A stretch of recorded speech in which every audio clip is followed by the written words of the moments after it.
Alright, merong halos parehas sa last part ng topic ni Sir Attorney Enzo Recto. Itong si Sara lilitaw sa trial kapag naisa lang na si Zulaika Lopez. Next week, Representative Ortega, may kilig factor, ano ba yan? Lilitaw na, magpapakita na. Lang. Again, sa mga bagong pasok, huwag kalimutang mag-like and subscribe, mga kapsat. Okay, saan natin?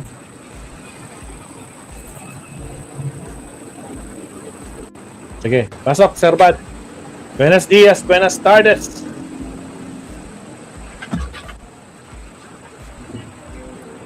Mainit-init si Zulaika ngayon, ha?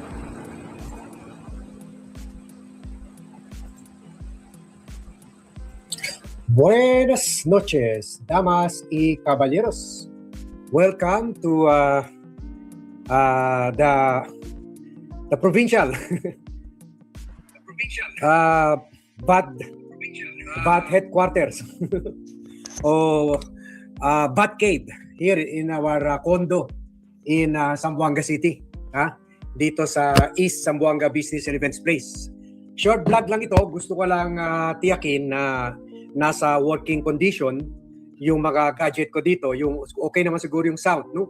Okay naman siguro yung lighting, I just want to check out kung okay siya. So mukhang okay naman. So would I just like to tackle itong mga parang maraming mga political observers na may connection or may access sa prosecution team na sinasabi posible lilitaw si Sara Duterte sa trial sa Next week. July 13 o July 14 next week, kung kailan July 14 to July 15, kung kailan isasalang na itong Chief of Staff ni Sara Duterte na si Attorney Zulaika Lopez. Meron pa nga sinasabi na Sara might appear dahil to also give moral support or to also show her protection,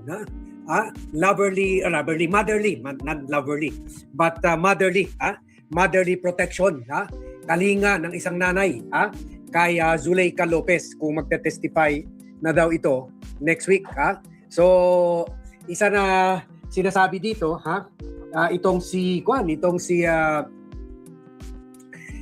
Attorney Jesus Falsis, at sabi niya, nag-guest daw nga niya itong si Attorney Jimmy Bondoc, at sinabi daw rin ni Bondoc na posible nga mag-a-appear. Siyempre itong si Jimmy Bondoc, alam naman natin DDS na ito. So posible daw mag-a-appear itong si Sara Duterte sa trial next week. Kumbaga on the 5th and 6th day, kung kailan isasalang na si Zulaika Lopez, yan maglilitaw na, magpapakita na, magpaparandam na si Sara Duterte. Maganda ito. In fact, parang ganito rin nagbigay ng hint itong member ng prosecution team na si Congressman Ortega. Sabi niya, baka magkakaroon tayo ng kilig factor. Ang kilig factor, syempre referring to the post of Ramon Tulfo. Syempre, kung si Ramon, marami itong sources, kasama na yung kapatid niya, si Erwin at si Rafi Tulfo, na sabi ni Ramon, communalist na daw sa Davao, na may love relations itong si Vice President Sara Duterte at si Zulaika Lopez.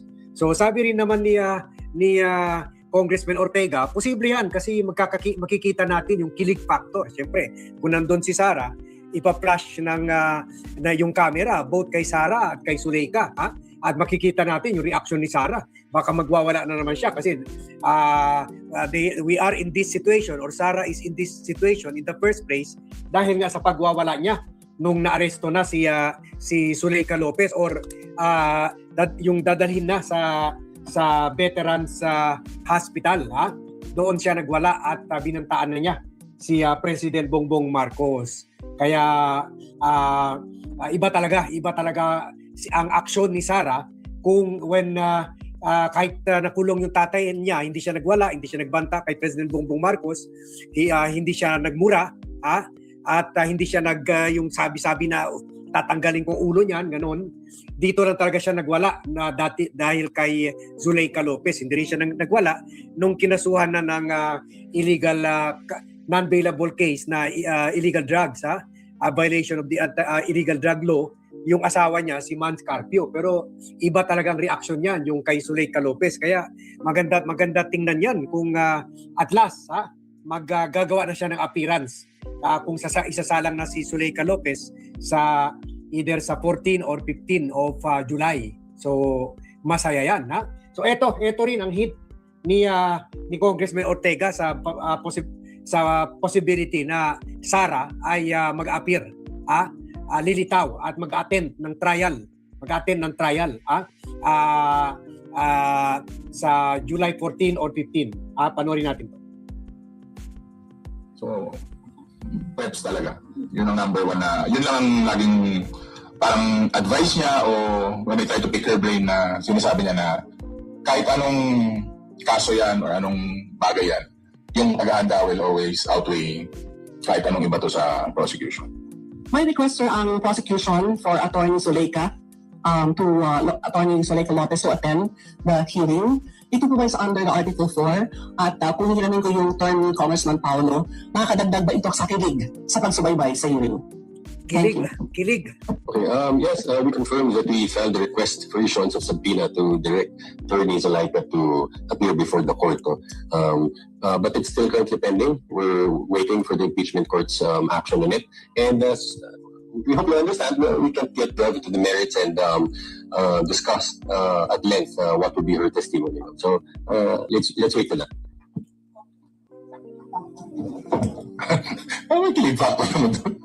Siguro, nakakakilig na may mga pamilya. Kasi nga, di ba, we used to have the hearings in the house sa Blue Ribbon and sa Quad. So, siguro nostalgic yung feeling. Parang ganun.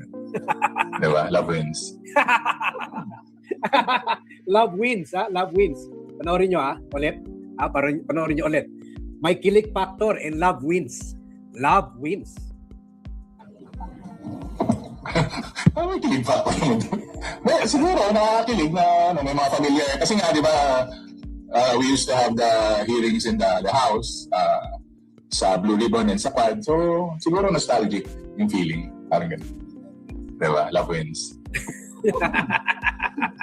Love wins. Magandang umaga po. Kenneth from Inquirer. Sir, natanong na lang din po pala, attorney. Cross-examination na kasi mamaya. Will the defense be allowed to pursue leading questions pagdating sa witness? Okay. Yes, that's allowed, Andre. Another topic na yan. So, yan Yan lang ang gusto natin ibahagi sa inyo, Magkakakilig factor kaya yan? Kasi nakikita natin ang behavior ni Sara Duterte. Hahamakin ang lahat, basta lang para sa interest ni Zuleika Lopez. Kumbaga, very the interest of Zuleika Lopez is foremost in the mind of and heart, or maybe heart also of Zuleika Lopez, kasi whether we believe Mon Tulfo or not, yung sinasabi na may love affair daw itong dalawa, kung ganyan ka-close, simula pa sa City Hall ng Davao, kung ganun ka-close si Zuleika Lopez at si Sara Duterte, hindi malayo, baka ito rin si Zuleika Lopez ang hawak sa marami, bilyon-bilyon na accounts ni Sara Duterte. Baka dito nakapangalan. Baka alam rin ito ni Mans Carpio, dito nakapangalan kay Zuleika Lopez. Baka ito ang nagtatago yung mga local and foreign accounts nila. Baka yung nakita yung 6.7 transaction, baka barya lang yun. Baka ang hawak ni Zuleika Lopez umaabot ng trilyon na. Baka trilyon na. Kaya very important si Zuleika Lopez sa buhay ni Sara Duterte. So posible yan. Kasi kung according to Senator Trillanes, former Senator Trillanes, Senator Risa Ontiveros, and former Senator Leila de Lima, and now mamamayang liberal congresswoman Leila de Lima, lahat sila sinasabi na si Pastor Apollo Quiboloy ito ang tagahawak ng bilyon-bilyon. I get 20% off every day. Lahat na nabibili mo ay may free shipping. Ni Duterte, ni former President Duterte. So baka ito rin Zuleika Lopez ang hawak sa bilyon, if not trilyon na ill-gotten wealth ni Sara Duterte. Kasi alam nila kung sila mismo ang magta-transact, nabisto na nga ng Money Laundering Council. Baka lalabas pa yung mga dokumento dyan. Pero kung nakapangalan kay Zuleika Lopez, hindi lalabas yan. Baka kay Zuleika Lopez, hundreds of billions ang hawak niya. Kaya very, very crucial. So kung ganun ang sitwasyon, minus the kilig factor, minus the love affair, posible appear talaga si Sara kasi nakataya yung pera nila. At yung pera, gagamitin pa naman niya ito bilang campaign fund sa 2028. Di bilang pambayad sa mga vlogger, bilang pambayad sa media, bilang pambayad sa mga rally na nilalangaw. Tulad yung rally na nilangaw na naman kahapon sa Liwasang Bonifacio. So, kung hawak nito ni Zuleika Lopez, so it's just natural reaction for Sara to be very protective of Zuleika Lopez and sa trial ni kung isasalang na ng prosecution si Zuleika Lopez bilang hostile witness nila to speak on this death threat ni Sara Duterte sa first couple at kay former Speaker Martin Romualdez on the 14th and the 15th of July. So that will make it more exciting. Magiging more exciting yan. Tulad ng sinabi ni Congressman Ortega, magkakaroon ng kilig factor. And love conquers all. Either romantic love yan or love for money.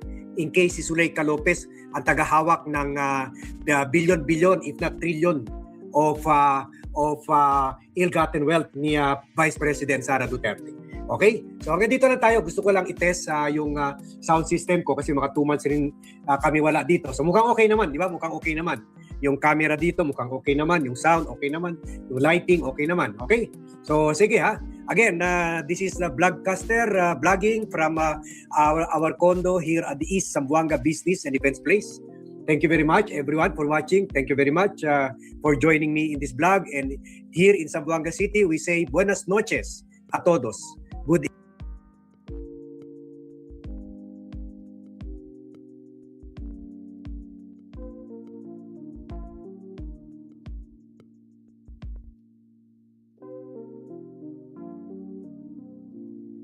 Naka-off na naman yung mic natin. So may abangan talaga tayo, Sir Leonardo. No, next week dito sa mga special someone ng kung sinong may special diyan, di ba? Talagang binibigyan ng special treatment, Mabsat, no? Shout out Allen Valencia at saka sa mga bagong pasok, shout out sa inyo, Mabsat. Alright, nakamute nga, nakamute ako, nakalimutan ko ngayon. Ito naka-on na. sorry. O siya, mag-next, second to the last topic tayo. Punta muna tayo dito. Balik tayo kay attorney. The same topic, yung first topic natin dito sa Oplan Romanov. Mukhang may version dito si attorney. Gusto ko mapakinggan yung version ni attorney dito. Here we go.